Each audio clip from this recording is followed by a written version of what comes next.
opera singers and smiles of comedy and tragedy as well. This is a 1929 building by Graham Anderson, Probst and White. Because it's much wider than that chair-shaped building we saw, it's some people think it's a little more like a love seat than a chair configuration, but again, it has those setbacks from the 1920s to comply with those zoning codes.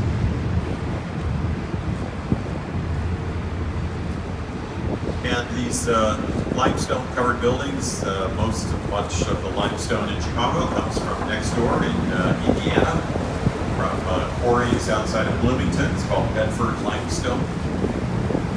And that's really what buildings looked like in the pre-World War II era, from the 1920s into the 1940s. Had kind of this heavy stone surfaced look to them. It wasn't until after World War II that modernism really emerged, and over on our right we see kind of a line of modernist buildings that were all designed by Skidmore, Owings and Merrill. Again, like that first one we saw on Michigan Avenue, these are modernism. This is steel and glass on the exterior, no ornamentation, very clean lines, and this very prismatic kind of rectangular form to the building. This style in North America, particularly for office buildings and commercial buildings, was really popularized by a Chicago-based architect named Ludwig Van Der Rohe. And Wies was born in Germany. His father was a stonemason, and the early part of his career took place in Germany.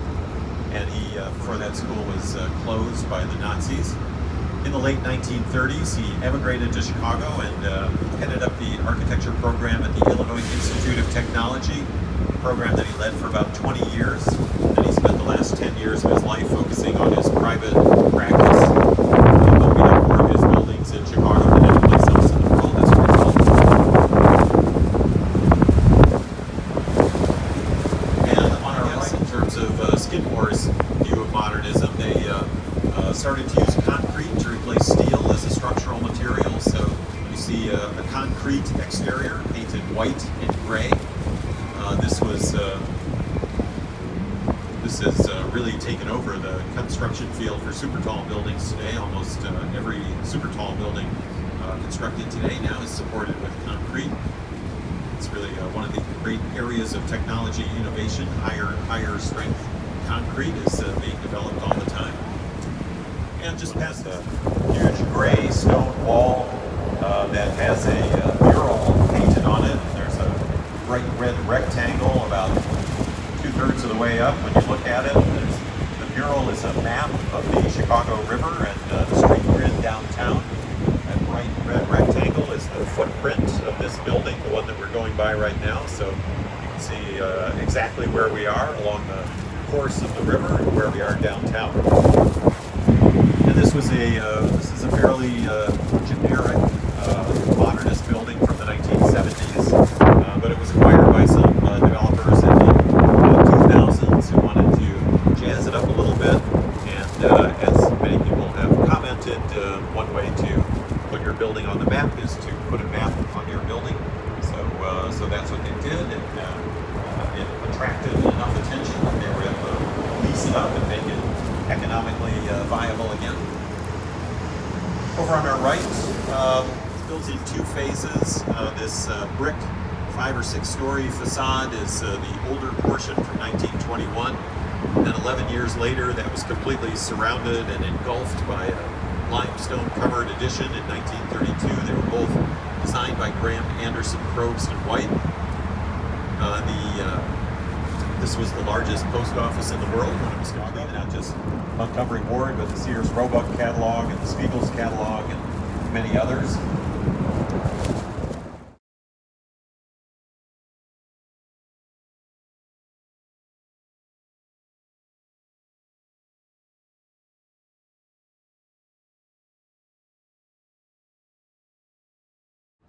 One reward for their efforts, not just getting an acronym that stands for Leadership in Energy and Environmental Design. So it's a system that's administered by the United States Green Building Council, designed to encourage green building practices. So the use of In that case, they got, for this big renovation that they did, they got a LEED gold rating out of it. Most new buildings in the city today have a LEED rating as well, but you can get LEED ratings for new construction as well as major renovation projects. Built eventually. There's a construction site going on now where they're putting in a foundation for a new building. And just past that, on the left, there's a gray concrete building, kind of serpentine shaped, sort of an S shape along the river. This is River City from 1986, designed by Bertrand Goldberg. Goldberg was a student of Mises at the Bauhaus in the 1930s. Also a modernist architect, but kind of went his own way. He didn't believe in the glass and steel boxes that were so popular among many modernists. He thought that, or he claimed that there were no right angles in nature, so he gravitated toward the use of concrete, which could be molded into these curved cylindrical forms. This building is a city within a city, so there's a marina for boats. You can park your boat here. The first 3 floors behind these thin little stilts are retail and commercial office spaces, and then family-sized apartment units fill up the rest of the building. All the residential floors are on the highest floors of the building. So it's kind of a live, work, play out here on its lonesome. It's only about a quarter of a mile or a half a mile from the loop downtown, but it was a bit of an island out here until more of this land started getting filled in over the years. That was one reason why I wanted to create spaces for all these facilities, like because there were also strong gale force winds blowing that night. They kept blowing burning debris. So it took about 3 hours for the fire to reach the edge of the river near where we are now. And then the winds blew the fire across the river, deposited debris, started fires on the right side of the boat, which is where the downtown commercial heart of the city is located.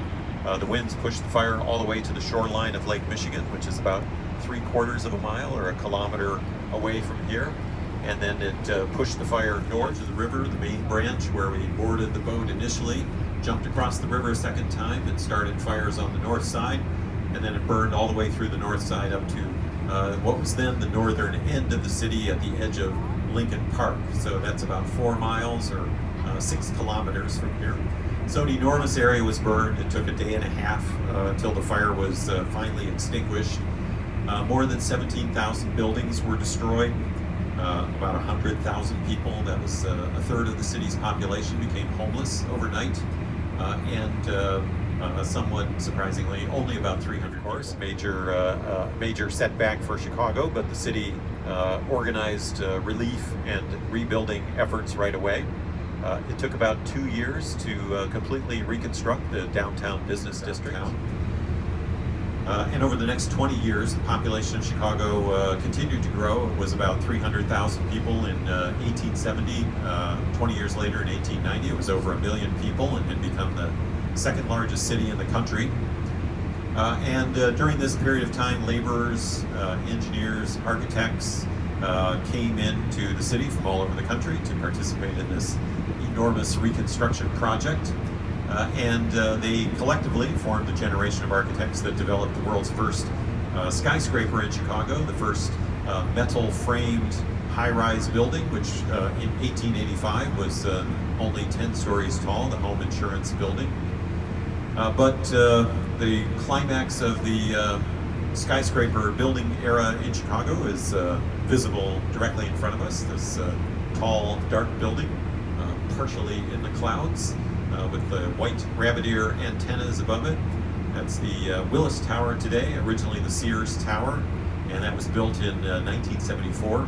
So home insurance, 1885, 10 stories tall. 1974, the Willis Tower, 110 stories tall. This was the tallest building in the world for about 24 years until 1998. It's still actually the tallest steel structure supported building in the world. As I said, newer ones, super talls, are supported with concrete. About 15,000 people work in the Willis Tower when it's at full strength, and two that are really kind of closely intertwined. So if you were to look at that building from up above, from the sky, it looks exactly like a tic-tac-toe board. It's made up of 9 squares, 3 on a side and 1 in the middle. And each one of those squares is a steel-framed tube. It's called a bundled tube structure. So all 9 of those steel tubes that are at the base of the building, they go up together for the first 50 stories. And then at the 50th floor, they begin dropping off. So 2 tubes disappear at the 50th floor, 2 more tubes disappear at the 66th floor, and 3 more tubes disappear at the 90th floor. So only 2 of the original 9 tubes go all the way up to the top. But that bundling arrangement provided the strength and the stiffness to hold up 110 stories. There are 4 glass balconies sticking out of the side of the building. That's on the 103rd floor, and those are balconies that can be rolled out and then rolled back into the building.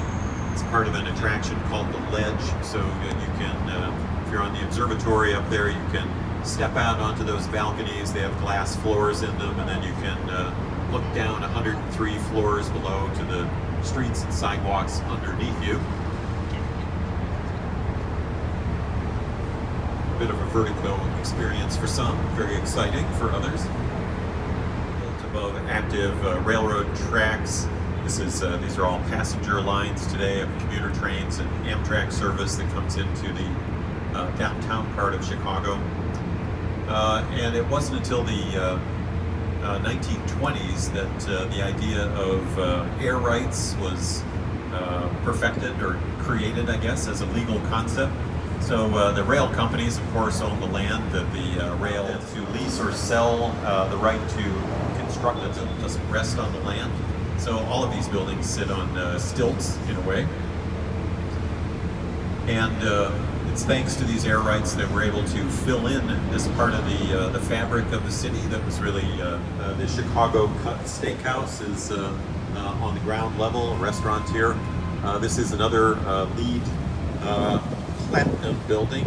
Platinum is the highest LEED rating you can get, that leadership in energy and environmental design.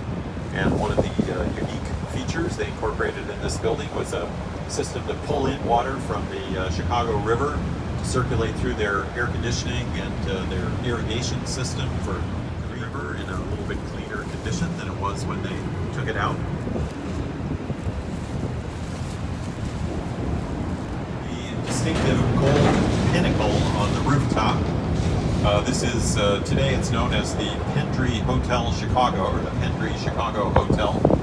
Another office building that's been converted into a hotel. It used to be the Carbide and Carbon building originally, an office building. And that the architects, their design inspiration, at least for the decorative scheme, was a champagne bottle that they shared with the owners of the Carbide and Carbon Corporation when they were thinking of ideas for this building. So the walls are covered with a dark green terracotta material, the same material used on the Wrigley building. They have a gold terracotta along the rooftop to reflect the foil gold, although it's gold leaf, so it's only 5/1000ths of an inch thick, but it glitters more brightly than anything else on that building.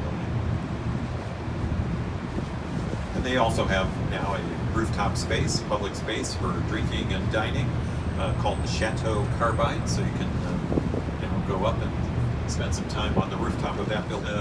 Towers that will be going by on the left. This is Marina City. Another project by Bertram Goldberg, who designed the River City project we saw earlier. Again, he's using these cylindrical concrete shapes. There are 2 identical apartment towers with planters for parking underneath them. In the distance, there's what used to be a small office building. Now it's been converted to a hotel, and this kind of gray rounded shape was originally a movie theater, and it's now the House of Blues nightclub. Another live, work, play environment. Again, a marina for boats. There was a movie theater, skating rink, bowling alley, and these were affordable housing units in the 1960s. middle-class people to provide housing here downtown Chicago. And just past this next bridge, we're going to see a huge black rectangular monolithic building that was the last building designed by Willis Van Der Rohe. The headquarters of the American building has all of the Miesian qualities, rectangular proportions.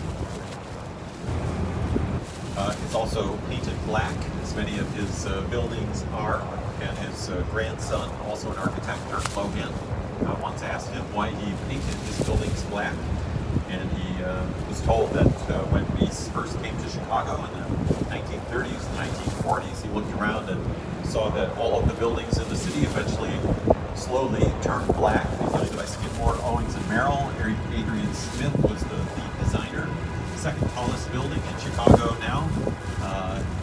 10 levels of parking here, and then a hotel, and then luxury residences up above that.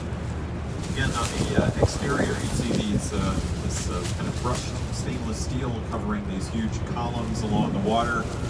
Another example of pushing the structure of a residential building to the exterior so that you have a lot of flexibility to configure the floor plans on the interior of the building. Also 3 levels of Riverwalk here on this building. I'll talk about a bit more about this when we come back in from the lake, so as you get a better view of kind of the whole form of the building. And ahead of us on the left, you look past the